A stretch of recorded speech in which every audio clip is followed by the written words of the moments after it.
السلام علیکم دوستو، کیسے ہو؟ امید ہے سب خیریت سے ہوں گے۔ اللہ آپ سب کو ہمیشہ خوش رکھے۔ عورتیں سحری میں سب سے پہلے جاگتی ہیں، سب کے لیے سحری تیار کرتی ہے اور سب سے آخر میں کھاتی ہیں۔ روزہ رہنے کے باوجود دوپہر میں بچوں کو کھانا کھلاتی ہے۔ ساس سسر کے لیے الگ پکانا پڑتا ہے۔ 4 بجے کے بعد سب کے لیے افطاری کی تیاری میں لگ جاتی ہے۔ چاول، گوشت، پالک، تمام چیزیں تیار کرتی ہے اور ڈرتی بھی رہتی ہے کہ کیسے پکایا ہوگا۔ تمام چیزوں کے ساتھ شوہر کا غصہ الگ سہنا پڑتا ہے اور اذان سے پہلے دسترخوان بچھانا پڑتا ہے۔ اگر ذرا سا لسی میں نمک کم پڑ جائے تو ہم تو اس پر اعتراض کر دیتے ہیں کہ کیا خاص بنایا ہے، ٹھنڈا نہیں ہے۔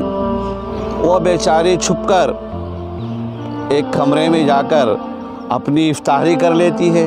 پھر تراویح کے بعد ہمارے لیے چائے میوے کی تیاری نہ جانے کچھ اور الگ سے تیار کرنا پڑ جاتا ہے، اور سب سے پہلے سحری میں اٹھنا بھی پڑتا ہے۔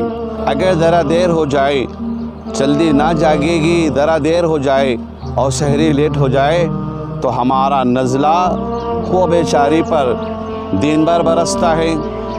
آپ سب سے درخواست ہے، اپنے گھر کی خواتین کا خیال رکھیں، چاہے وہ ماں ہو، بیوی ہو، بیٹی ہو، بہن ہو یا کچھ اور رشتہ ہو، ان کا ضرور خیال رکھیں، آخر وہ بھی تو انسان ہیں۔